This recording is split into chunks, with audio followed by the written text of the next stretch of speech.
If you have ever watched the people who share your blood quietly rewrite the rules of your life while smiling at the same dinner table, then you already know how heavy silence can feel. My name is Jessica Caldwell. I am 29 years old, and this is the story of how my own family tried to erase the one thing I had built with my own hands. The group chat notification arrived on Memorial Day morning while I was still in my pajamas, sitting on the back porch of the old farmhouse with a cup of coffee going cold in my hands. The Missouri air was already warm and thick with the smell of cut grass and the first charcoal smoke from someone's grill down the road. Our family property sits on the edge of a small town. Most people have never heard of the kind of place where everyone still waves when they pass on the county road. We were supposed to be spending the long weekend the way we always did. Too much food, too many stories, and the kind of easy laughter that only happens when everyone pretends the cracks do not exist. My phone lit up with the family group chat. Usually, it was just my mother Linda sending photos of the potato salad, or my older brother Ryan asking who was bringing the folding chairs. This time, the preview showed a string of messages I was not supposed to see. Someone had added a screenshot of a signed lease agreement. The name at the bottom was not mine. It was my father Daniel's signature next to a representative from a big corporate event company that had been circling our land for 2 years. The message underneath it read, "Handled. She'll get over it once the check clears. Family first."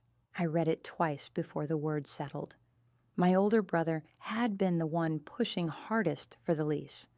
My father had signed it without telling me.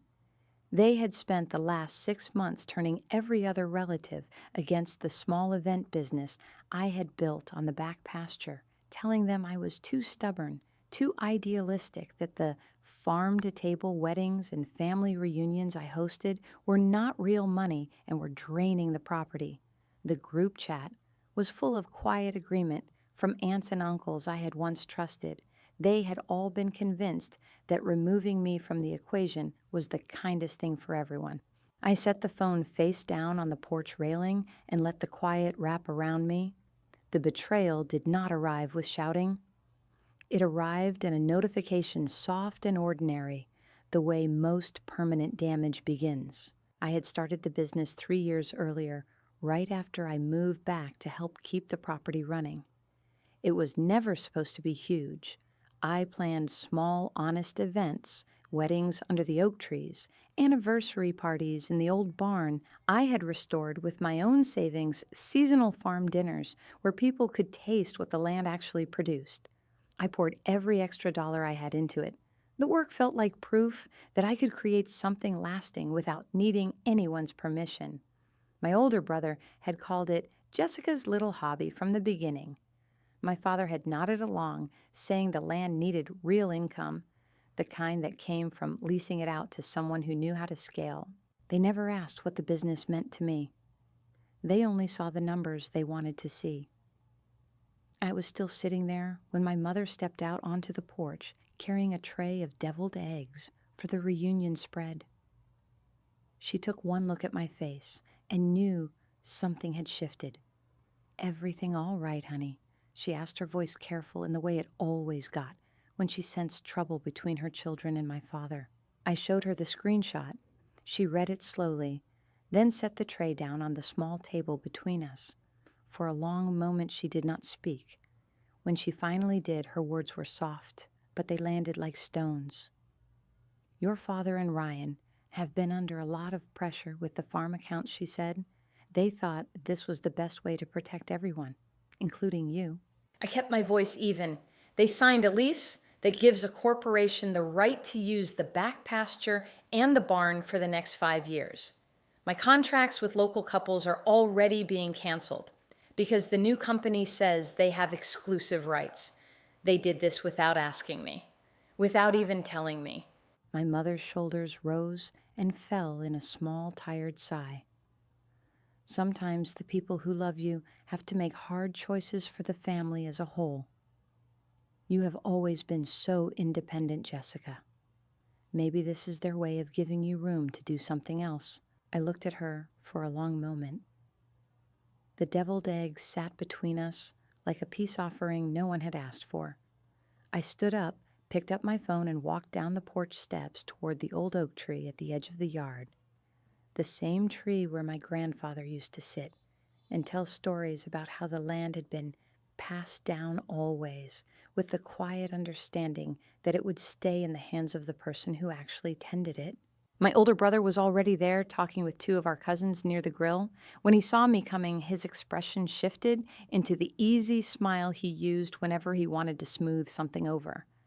"Hey, Jess," he said, like nothing in the world was wrong. "You seen the new cornhole boards Dad picked up? We're setting up a tournament after lunch." I held out my phone so he could see the screenshot.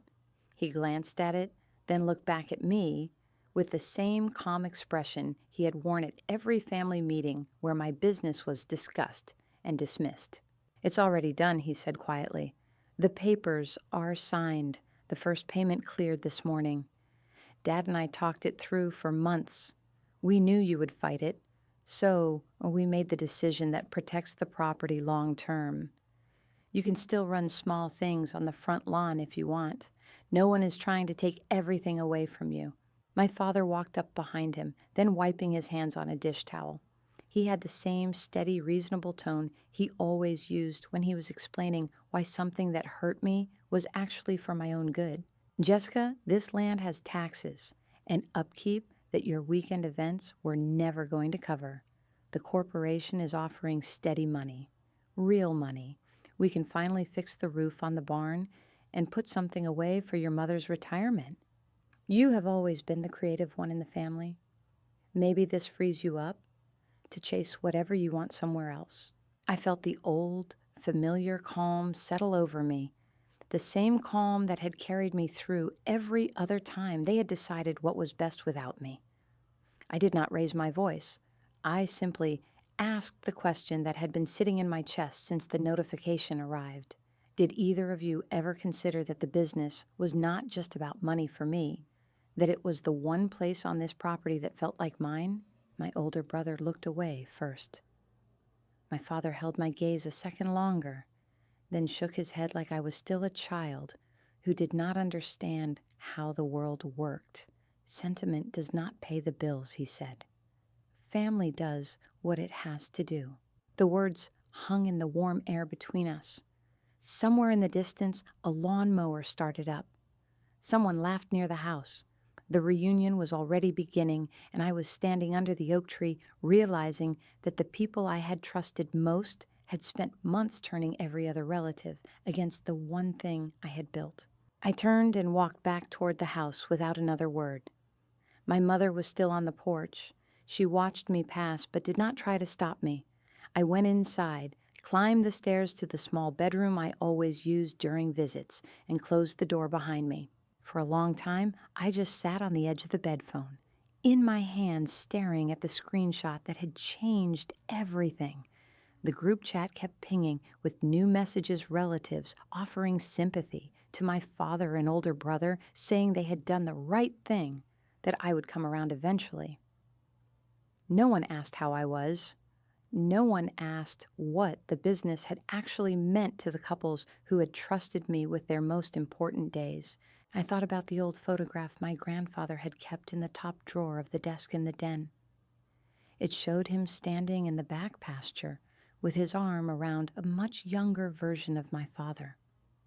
On the back, in his careful handwriting, were the words, "This land stays with the one who loves it enough to stay." I had not looked at that photograph in years. I had not needed to. I had believed the land and the work I was doing on it were already mine in the way that mattered. Now I was not sure of anything except one quiet, steady truth. Whatever came next, I would not beg them to see me. I would not fight them on their terms. I would simply decide for the first time in my life what staying or leaving would actually cost me, and whether I was willing to pay it. The voices from the yard floated up through the open window, laughter, the clink of ice in glasses, the sound of my family continuing the reunion, as if nothing fundamental had just shifted. I stayed in the room a little longer, letting the calm settle deeper. Then I stood smooth the front of my shirt and walked back downstairs to face whatever the rest of the day would bring. The stairs creaked softly under my feet as I made my way back down into the growing noise of the reunion. Voices carried from the yard, my mother calling instructions about where to set the extra folding tables, cousins laughing near the grill, the low hum of a radio playing old country songs. Everything looked exactly as it always had on Memorial Day, yet the air felt thinner, as if the house itself had absorbed the weight of what I now knew. I stepped out onto the back porch again and tried to move through the gathering the way I usually did, stopping to ask about someone's kids or offer to refill a pitcher of lemonade.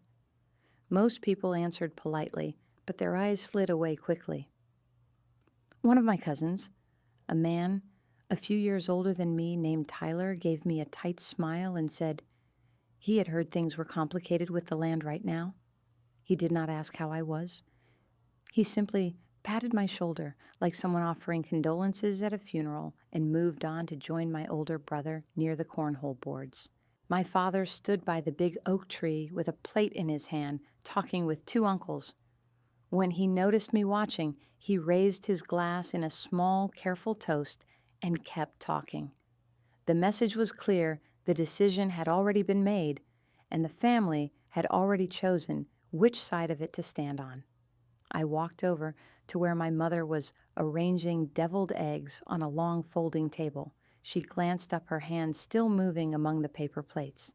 "People are just trying to keep the peace today," she said quietly, not quite meeting my eyes. "Your father and Ryan spent a lot of time making sure everyone understood this was the only way to keep the property from falling apart. They didn't want you to carry that burden alone." I kept my voice soft, the same steady tone I had used on the stairs. They didn't ask if I wanted the burden. They decided I shouldn't have a say at all. She pressed her lips together and went back to straightening napkins. The gesture was small, but it told me everything. She had already made her peace with their choice. She had already decided that disagreeing with my father and my older brother would cost more than she was willing to pay. I moved away from the table and found a quieter spot near the edge of the yard where the grass gave way to the first row of trees. My phone stayed in my pocket. I did not want to see any more messages from the group chat. The damage was already done in plain sight. A little while later, my older brother walked over, carrying 2 bottles of water. He held one out to me like we were still on the same side of anything. "You should drink something," he said. "It's getting hot out here." I took the bottle but did not open it. "You and Dad signed that lease without telling me. You let everyone believe I was the problem." Why, he looked out across the pasture toward the barn. I had spent 2 summers restoring with money I earned from my first events.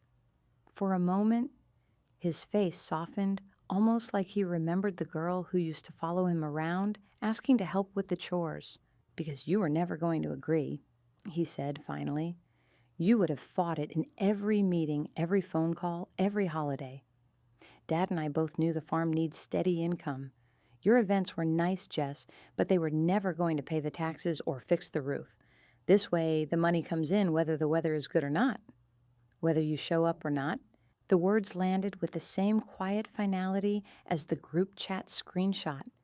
He was not angry. He was not even defensive. He simply believed what he was saying. I took a slow breath and let it out.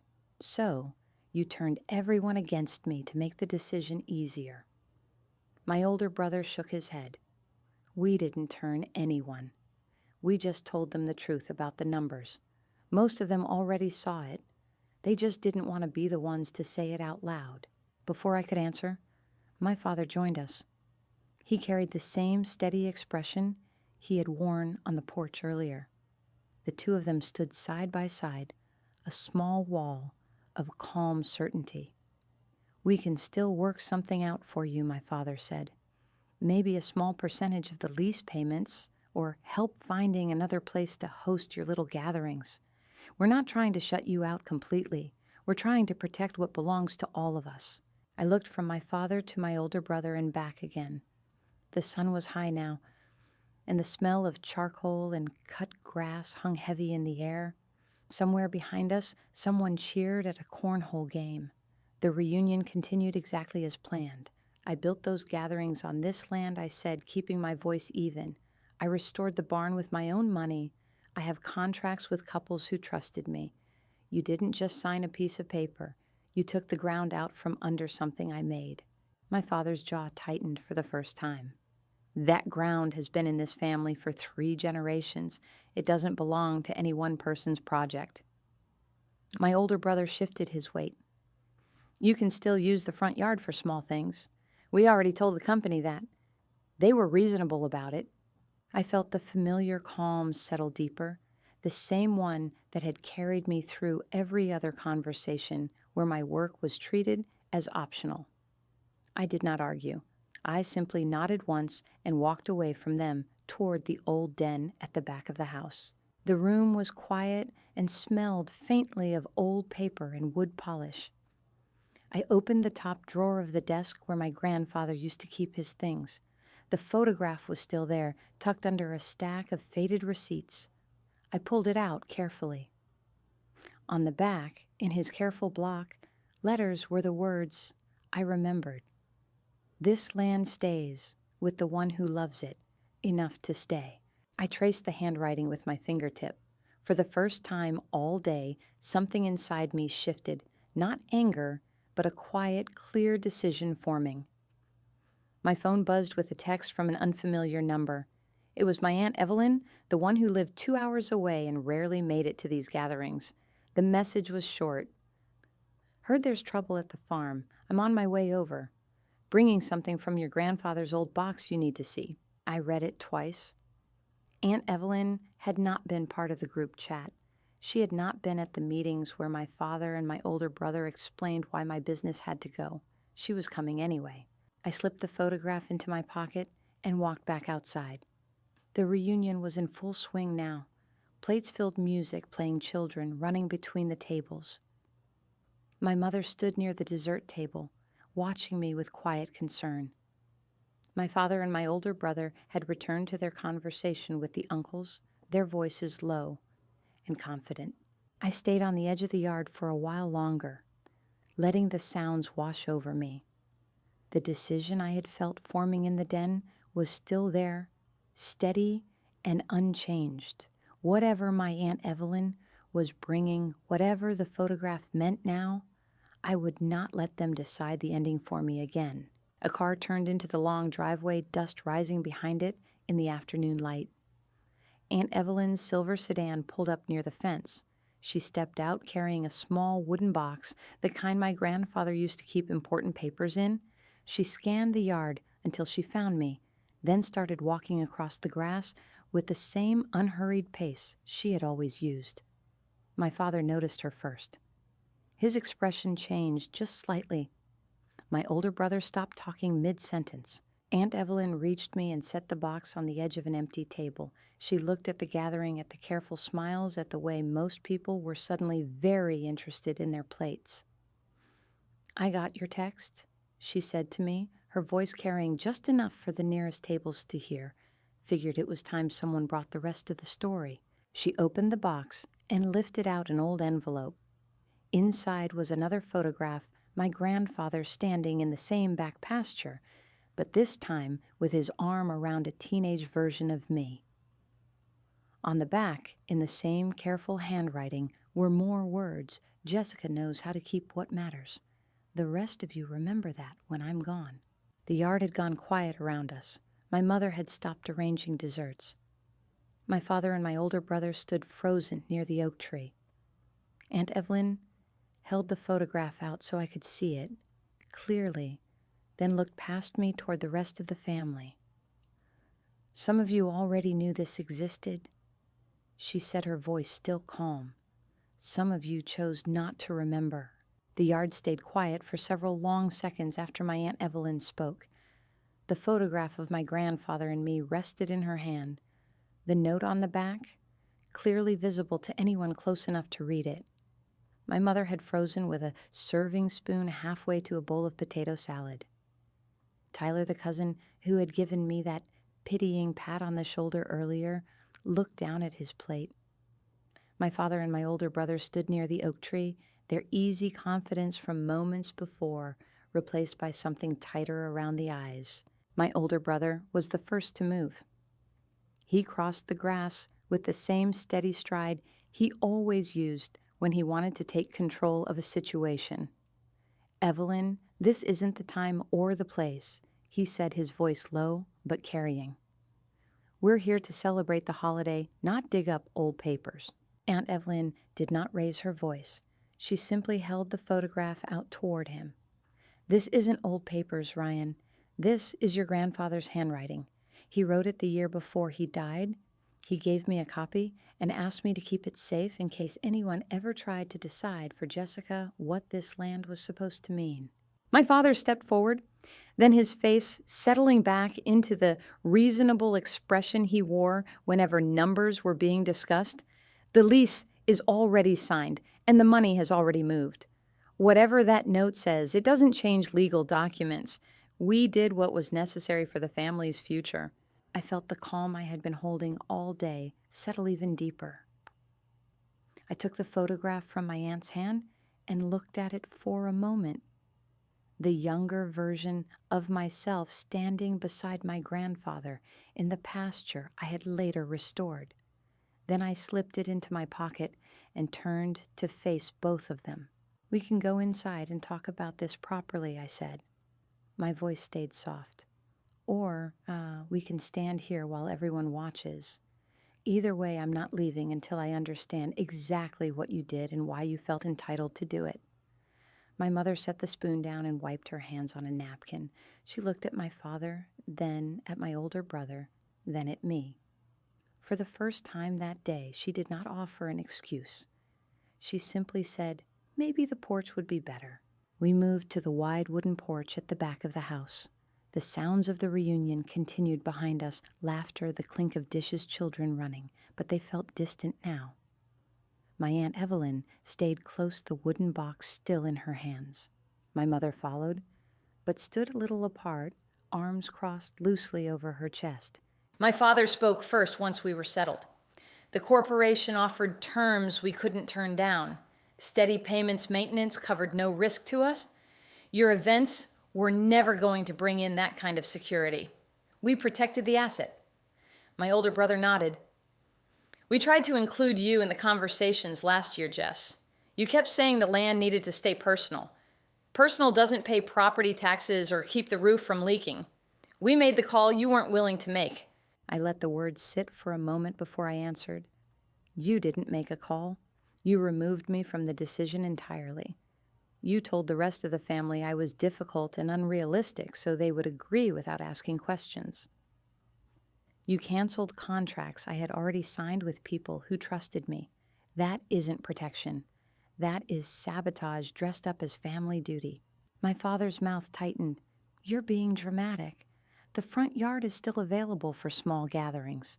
We told the company that." "The front yard doesn't have the barn I restored," I said. "It doesn't have the pasture where couples wanted photos at sunset. It doesn't have the kitchen I built for farm dinners. You took the parts that mattered and left me the scraps, then acted like I should be grateful." My older brother leaned against the porch railing. "You can start over somewhere else. You're young. You have time."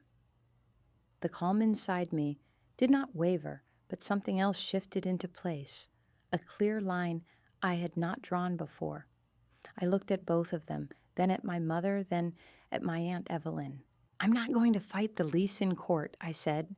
The words came out steady. "I'm not going to spend years and money trying to undo something you already signed. I'm choosing to walk away from this version of the business on this land. But I'm also choosing not to keep pretending we are the kind of family that can sit at the same table after this." My mother's eyes filled, but she did not argue. My father looked away toward the pasture. My older brother's jaw worked once before he spoke. "You're cutting us off over a business decision. I'm choosing myself over a pattern that has always ended with me giving more and receiving less? And he answered, "The photograph proves Grandpa saw what you chose not to see. That matters to me, but it doesn't change what you did. I won't keep showing up for holidays and reunions where my work is treated as optional and my voice is treated as inconvenient." Aunt Evelyn set the wooden box on the porch table. "I'll stay as long as you need help packing anything you want to take with you today," she said quietly, "and I'll make sure the rest of the family knows the full story before they leave." My father finally looked back at me. For the first time, there was no reasonable explanation in his eyes, only a tired kind of recognition. "You're really going to do this? I already have," I said. I walked back into the house, climbed the stairs to the small bedroom, and packed the few things I kept there for visits. When I came back down, the reunion had thinned. Some relatives had already left. Others stood in small clusters, talking in low voices. Tyler caught my eye as I passed and gave a small, uncertain nod. My mother hugged me at the car without speaking. My Aunt Evelyn stood beside her sedan and waited until I was ready to pull out of the driveway. I drove away from the property without looking back in the rearview mirror. The afternoon light was still golden on the Missouri fields.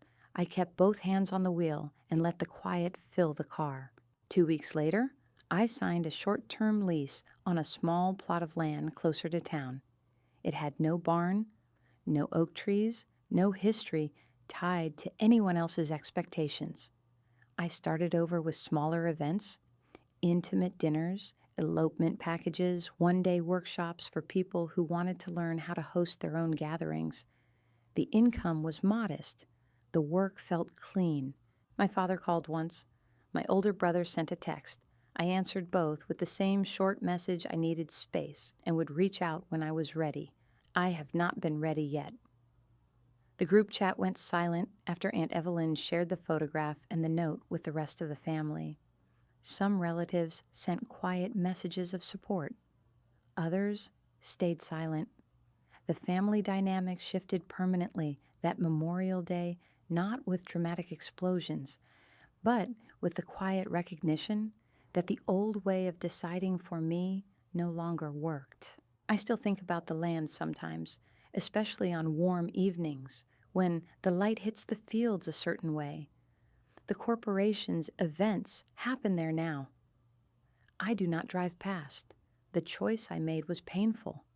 It cost me the physical space I had poured years into, and the easy version of family I had once believed in. But it also gave me something I had never allowed myself before: the knowledge that my worth was never defined by how much I was willing to give up to keep the peace. I sleep better now. I plan events that fit the size of the life I actually want. When people ask about my family, I tell them the truth. In the simplest way I can. We are related by blood, and that is all we share anymore. Thank you for listening to my story. If this resonates with something you have lived through, drop peace in the comments if you chose yourself.